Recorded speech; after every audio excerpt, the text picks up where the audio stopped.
Why can't you be more like him? She asked, so I stopped trying to be anyone else. Now she's with a man who yells at her, and I'm with a woman who adores me for me. Hey viewers, before we move on to the video, please make sure to subscribe to the channel and hit the like button if you want to see more stories like this. Thanks. The first time she said it, I laughed it off. We were at a friend's party, and Jake, Sarah's husband, was holding court by the grill, flipping burgers with one hand and gesturing wildly with the other about some massive deal he'd just closed. Chloe nudged me with her elbow, her eyes fixed on him. God, look at him. He just has this energy, you know? Sarah says he's up for another huge promotion. Liam, when are you going to get a promotion? She said it with a smile, a playful glint in her eye. I squeezed her shoulder and kissed her temple. I'm pretty happy where I'm at, babe. Good team, decent hours. Let's me be here with you. She hummed, a non-committal sound, and her eyes drifted back to Jake. I know. It's just, he's so driven. I should have heard the warning bell. But I loved her. I thought it was just a throwaway comment. It wasn't. The comparisons became a low, constant hum in the background of our relationship, the soundtrack to a life she was increasingly dissatisfied with. It was never a direct attack, always a sideways glance, a sigh of longing, a why can't we disguised as casual observation. We'd be watching a movie, and a character would drive a stupidly expensive car. That's the kind of car Jake drives. Must be nice to not have to worry about your transmission giving out. She'd pat my leg, a gesture that was supposed to be affectionate, but felt like pity. I'd spend a Saturday building her the floating shelves she'd wanted for the balcony, my hands smudged with dirt from repotting her plants afterward. She'd come home, glance at my work, and say, "Oh, Sarah's place is being professionally decorated." Jake told her money was no object. It's going to be in a magazine, I think. My acts of service, the things I thought showed love, were being measured against Jake's wallet and found wanting.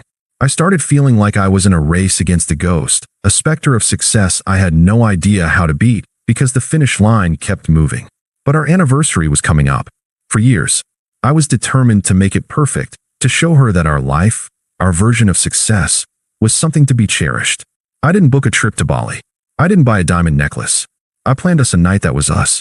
I booked our favorite table at Il Tramonto, the little family-owned Italian place where we'd had our first date.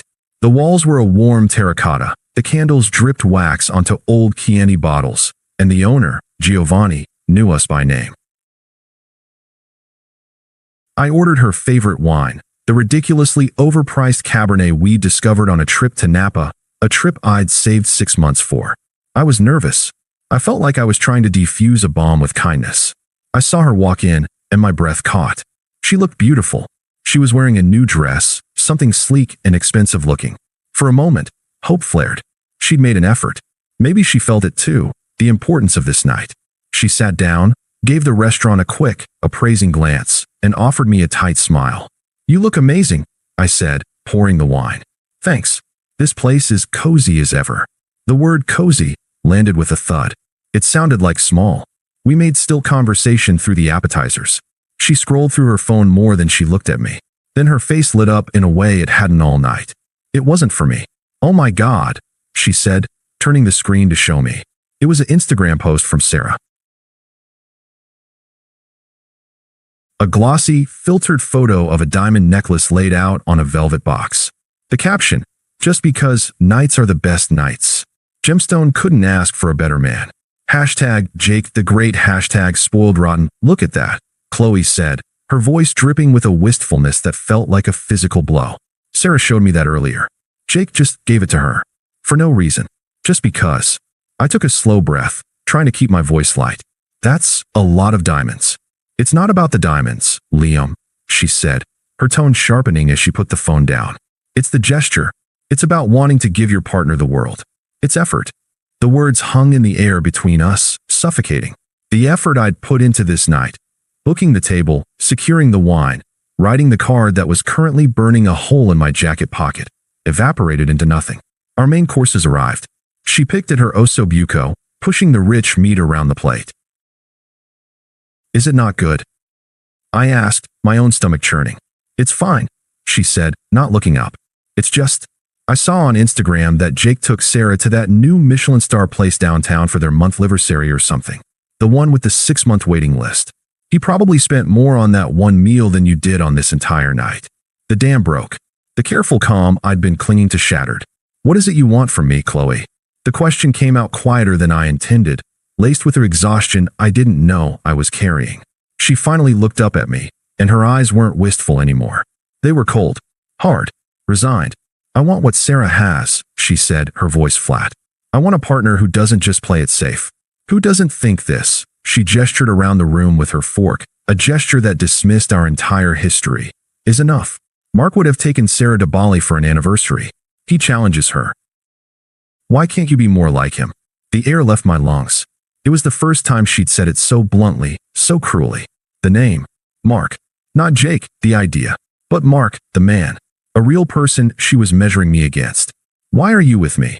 I asked, my voice a hollow whisper. If you want to be with someone like Mark. She put her fork down with a definitive clink and looked me dead in the eye. There was no playfulness left. No pretense. I don't know anymore, Liam. I really don't. You're just comfortable. And I think I'm done being comfortable. The words landed, one after the other, like stones on my chest. Comfortable. Average. Basic. They were the antonyms of everything she now valued. They were the antonyms of me. I looked at her, at the woman I'd loved for 4 years, and I didn't see her anymore. I saw a stranger sitting in my girlfriend's chair, wearing her face, and speaking a language of disdain I would never understand. The fight drained out of me. What was the point? You can't argue someone into valuing you. I didn't yell. I didn't beg. I just nodded slowly, the motion feeling foreign and mechanical. I reached into my pocket, pulled out my wallet, and laid down enough cash to cover the meal and a generous tip for Giovanni. I stood up. Where are you going? She asked, a flicker of confusion breaking through her coldness. She'd expected a fight. She'd prepared for an argument. My silence was a script she hadn't read. I looked down at her, at the beautiful, miserable stranger who thought Bali was better than connection and diamonds were better than devotion. I'm done too, I said, my voice eerily calm. Enjoy the rest of your night. And I turned and walked out of the restaurant, leaving her sitting there, surrounded by the ruins of an anniversary she never wanted, finally getting the silence she'd been asking for. The silence in the apartment when I got home was a physical presence. It was heavier than the one I'd left at the restaurant. It was the silence of a verdict delivered, a sentence passed. I stood in the doorway of my home and just breathed it in. The familiar scent of her perfume on the coat by the door, the stack of design magazines she left on the coffee table, the cozy throw blanket we'd bought together on a cold weekend. It all felt like a museum exhibit of a life that had just ended. I didn't cry. I didn't break anything. I just felt numb, hollowed out. Her words played on a loop in my head. You're just comfortable. I'm done being comfortable. Why can't you be more like him? I didn't sleep. I sat on the edge of the bed in the spare room, staring at the wall, watching the headlights of passing cars paint shifting patterns on the ceiling. The numbness began to recede around 4 a.m., replaced by a cold, clarifying certainty. She had shown me exactly who she was. It was time to believe her. She didn't come home that night. I wasn't surprised. I pictured her going to Sarah's, spinning a tale of our fight, of how I'd abandoned her at the restaurant, leaving out the part where she'd emotionally eviscerated me over the osso buco. She'd be the victim. I was always the steady, reliable one until she needed me to be the villain to justify her unhappiness. The next day, I called in sick to work. My voice was steady on the phone. The world kept turning. The sun rose. And I started packing. I wasn't dramatic about it. I didn't throw her things in garbage bags. I was methodical, clinical. I went into our shared closet and took only what was unequivocally mine. I left the sweaters she'd borrowed, the t-shirts I'd technically bought, but she'd claimed as her own. I took my toothbrush, my shaving kit. I boxed up my books, my laptop, the few pieces of art that were mine from before we'd met. I left the framed photos of us on the walls. They felt like pictures of other people. My phone buzzed once around noon. A text from her. Chloe, we need to talk. 3 words. No apology. No, I'm sorry for what I said. Just a demand. A summons. I didn't reply. The power in that simple act, in denying her the response she expected, was a tiny, glowing ember in the cold emptiness inside me. She came home in the late afternoon. I heard her key in the lock, her footsteps hesitant in the hallway. She found me in the living room, sealing a box of my records. She looked tired. Her makeup was slightly smudged, and she was still wearing the dress from the night before. She'd probably expected to find me a wreck, red-eyed and desperate for reconciliation. Instead, she found a man quietly, calmly, dismantling his life from hers. "What are you doing?" she asked, her voice a mix of confusion and accusation. "Packing," I said, not looking up from the tape. "Liam, stop it. We need to talk about last night." I finished sealing the box and finally looked at her. Her arms were crossed, her posture defensive. She was waiting for my apology, for me to beg for another chance. She was ready for a drama where she got to be the magnanimous forgiver. "There's nothing to talk about, Chloe," I said, my voice flat. "You were very clear." She flinched, just slightly. My calmness was throwing her off script. I was upset. "You just walked out. What was I supposed to think?" "You were supposed to think exactly what you said," I replied, picking up another box to carry to the door. "You were supposed to think that I'm comfortable, average, and that you're done with me." "I heard you." She followed me into the hallway. "So that's it. After 4 years, you're just going to run away because of one fight." I stopped and turned to face her. The ember inside me glowed a little hotter. It wasn't one fight. It was the last one. It was the one where you finally said the quiet part out loud. I took a step closer, and for the first time, I saw a flicker of uncertainty in her eyes. "You don't want me. You want some idea of a man that you've built in your head. You want a mark." Her name for him hung in the air. Her name for him hung in the air. She didn't deny it. Her chin lifted, a gesture of defiance that was pure fragility. Is that so wrong? To want more? To want a partner who pushes for more? Who is more? I look at what Sarah has and I want that. I deserve that. There it was. The core of it. Not regret, but entitlement. Not a plea, but a justification. "So you're leaving me for an idea of a man you see on Instagram?" I asked, the absurdity of it all finally dawning on me. "Don't be pathetic," she snapped, her mask of wounded pride slipping to reveal the contempt beneath. "I'm leaving you for a chance at a better life. A real life. You'll never be able to give me that. You're just safe. And I'm done playing it safe." The words should have hurt. An hour ago, they would have. But now, they just were.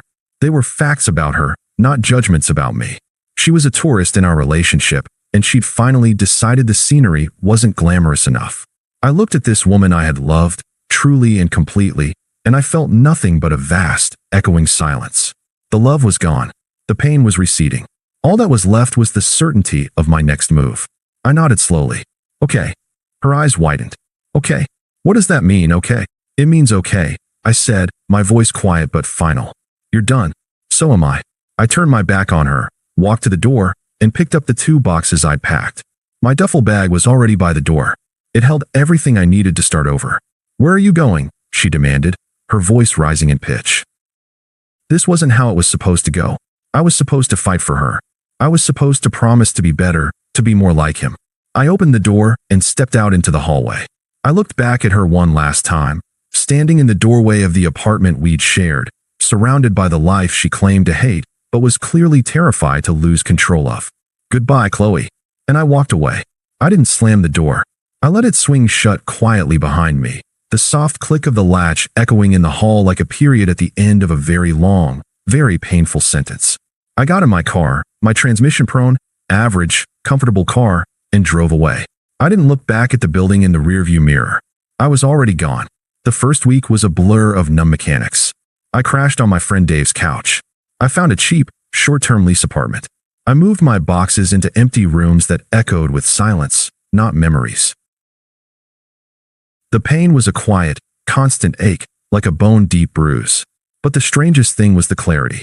Without the daily background noise of her dissatisfaction, my own thoughts became deafeningly clear.